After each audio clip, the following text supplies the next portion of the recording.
Hello friends, आप देख रहे हैं मेरा YouTube channel theory of Satyanand. आज हम लोग जानेंगे भारतीय दंड संहिता इंडियन पिनल कोड के सेक्शन 76 के बारे में।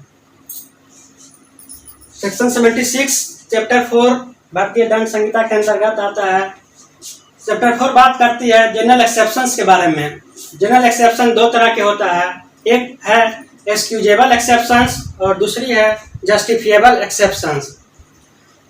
एक्सक्यूजेबल एक्सेप्शंस जो विधि द्वारा क्षम्य किया गया है और जस्टिफिएबल एक्सेप्शंस जो विधि द्वारा न्यायोचित ठहराया गया है। एक्सक्यूजेबल एक्सेप्शन के अंतर्गत सेक्शन 76 के बारे में जानते हैं। सेक्शन 76 कहता है कि act done by a person bound or by mistake of fact believing himself bound by law. यह कह रहा है कि nothing is an offence which is done by a person, ऐसे व्यक्ति के द्वारा किया गया है who is or who by reason of a mistake of fact के रीजन से and not by reason of a mistake of law के रीजन से नहीं, in good faith यानी सद्भावना पूर्वक। ये सद्भावना पूर्वक गुड फेथ को डिफाइन किया गया है सेक्शन 52 में, जिसमें कहता है कि with due care and attention के साथ अगर who by reason of a mistake of a fact not by a reason of a mistake of law in good faith believes himself to be bound by law, माने वो अपने आप में विश्वास करता है कि मैं विधि द्वारा आबद्ध हूं टू डू इट, इसे करने के लिए। सेक्शन 76 का इंग्रेडिएंट्स है, पहला है कि person is bound by law के द्वारा वो विधि के द्वारा आबद्ध होना चाहिए। दूसरा in good faith he believes to be bound by law, good faith जरूरी है। Such belief is by reason of mistake of fact और not by mistake of law. Mistake दो तरह का होता है, जैसे mistake of fact and mistake of law. Mistake of fact को एक्सक्यूजेबल बनाया गया है, लेकिन mistake of law is no excuse. ये मैक्सिम पे काम करता है, इग्नोरेंसिया फेसिट एक्सक्यूजेट, इग्नोरेंसिया जुरिस नॉन एक्सक्यूजेट। यानी ignorance of fact is excusable, ignorance means lack of knowledge. Ignorance of fact is excusable, but ignorance of law is not excusable. देखिए exceptions example जानते हैं इसका कि a soldier a fires on a mob by the order of his superior officer. Superior officer के order से एक mob पे fire करता है a in conformity with commands of law, माने कंप्लायंस ऑफ क्या कमांड ऑफ लॉ के द्वारा कंप्लायंस के बाद फायर करता है। Has he committed any offence? तो इसका आंसर होगा कि no, he has not committed any offence because he was bound by law, he had done his work in good faith, he believes to be bound by law, and such belief is by reason of mistake of fact and not by mistake of law. यहाँ पर तो mistake of fact और mistake of law के बारे में बात नहीं होता है, लेकिन थ्री एलिमेंट्स में इसको हम इंग्रेडिएंट्स में हम इसको टेस्ट करेंगे। तो देखिए यहाँ पर person is bound by law के द्वारा वो बाउंड है और जो काम किया है वो गुड फेथ में काम किया है। ही believes to be bound by law, मानो अपने सुपीरियर ऑफिसर का ऑर्डर पालन करने के लिए बाध्य है। रेस्पोंडेंट सुपीरियर, इसको क्रिमिनल लॉ में तो इम्प्लाई नहीं किया गया है, लेकिन अगर रेस्पोंडेंट सुपीरियर जैसे कोई अगर जुलूस है, कोई मॉब है और मॉब वायलेंस हो जाता है, हिंसात्मक हो जाता है, तब तो वहां पर जो अगर सुपीरियर ऑफिसर के द्वारा जो ऑर्डर दिया गया अपने सिपाहियों को कि इसको गोली चलाओ, तब वहां पर फायर कर सकता है। लेकिन अगर कोई शांतिपूर्ण प्रदर्शन कर रहा है जिसको हमको संविधान अनुमति देती है, तो ऐसे में अगर सुपीरियर ऑफिसर भी अगर ऑर्डर करते हैं अपने सिपाही को कि गोली चलाने के लिए, तो वहां पर अगर गोली चलाता है तो वहां पर culpable homicide not amounting to murder में वो लायबल हो जाएगा। तो सेकंड इलस्ट्रेशन देखिए, an officer of a court of justice being ordered by that court to arrest Y.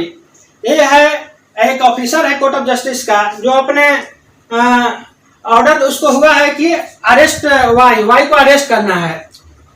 And after due inquiry का मतलब है कि वो गुड फेथ में बिलीविंग पूरा इंक्वायरी करने के बाद believing Z to be Y, तब वो जेड को वाई समझ लेता है और अरेस्ट जेड को अरेस्ट कर लेता है। Has he committed any offence? तो देखिए यहाँ भी इंग्रेडिएंट्स है। तो थर्ड इंग्रेडिएंट्स आता है such belief is by reason of mistake of fact and not by mistake of law. वहां पर उसको मिस्टेक ऑफ फैक्ट हुआ है, मिस्टेक ऑफ फैक्ट मतलब कि वो सच्चाई को सही ढंग से नहीं पता कर पाया या उसको भ्रम हुआ किसी प्रकार का, तो ये मिस्टेक ऑफ फैक्ट में आता है। और मिस्टेक ऑफ लॉ को इसलिए एक्सक्यूजेबल नहीं बनाया गया है कि अगर मिस्टेक ऑफ लॉ को एक्सक्यूजेबल बना दिया जाएगा तो हर अपराधी यही अपना बचाव करेंगे कि हमको तो इस कानून के बारे में जानकारी नहीं थी और इस तरह से उसको दंडित करना मुश्किल हो जाएगा। इसीलिए विधि में मिस्टेक ऑफ फैक्ट की अनुमति है, एक्सक्यूजेबल है, but mistake of law is not excusable. अब है कि अगर हम एक्सेप्शन का बेनिफिट लेना चाहते हैं तो इसको बर्डन ऑफ प्रूफ किसका है, तो यहाँ पर सेक्शन 105 इंडियन एविडेंस एक्ट का यह कहता है onus of proving exceptions lies on accuse. अगर कोई एक्सेप्शंस एक्यूज पे लाई कर रहा है तो इसको ओनर्स ऑफ प्रूफ यहाँ पर एक्यूज पे चला जाएगा। जनरल रूल है कि किसी भी प्रोसिक्यूशन पे बर्डन ऑफ प्रूफ रहता है, लेकिन अगर वो एक्सेप्शंस का बेनिफिट लेना है उसको तो वहां पर एक्यूज को प्रूव करना होगा कि ये इस एक्सेप्शन के अंतर्गत आता है। एक case Nanavati versus state of Maharashtra के केस में भी सुप्रीम कोर्ट ने स्पष्ट कर दिया कि अगर एक्सेप्शंस का बेनिफिट लेना है तो यहाँ पर एक्यूज को ही इसको साबित करना होगा। आर वर्सेस प्रिंस का एक केस है जो 1875 का केस है। इसमें एक्यूज्ड पर चार्ज था कि वो माइनर गर्ल को किडनैप किया है, kidnapping with of A minor girl. तो किडनैपिंग ऑफ माइनर गर्ल, वो गर्ल थी 16 ईयर्स ऑफ एज की। तो यहाँ पर एक्यूज जो है वो डिफेंस लेता है कि मुझे तो मालूम ही नहीं था कि लड़की जो है माइनर है। तो यहाँ इस डिफेंस को कोर्ट रिजेक्ट कर देती है। इसलिए रिजेक्ट करती है कि ये जो एक्ट है किडनैपिंग वो अपने आप में इलीगल है। तो यहाँ पर उसको सेक्शन 76 का मिस्टेक ऑफ फैक्ट का बेनिफिट नहीं मिलता है। और एक दूसरा केस है आर वर्सेस टाल्सन का। इस केस में एक्यूज पर चार्ज था बाइगेमी का। जो महिला थी वो पति के रहते हुए जो 7 साल के अंदर में ही पति के डिजर्ट करने के बाद वो शादी कर लेती है। तो यहाँ पर वो महिला डिफेंस लेती है कि मुझे तो गुड फेथ में मालूम था कि पति मेरा डेथ कर गए हैं, तभी हम दूसरी शादी किए हैं। तो यहाँ पर कोर्ट उसको अलाउ करता है। तो यहाँ पर गुड फेथ और मिस्टेक ऑफ फैक्ट।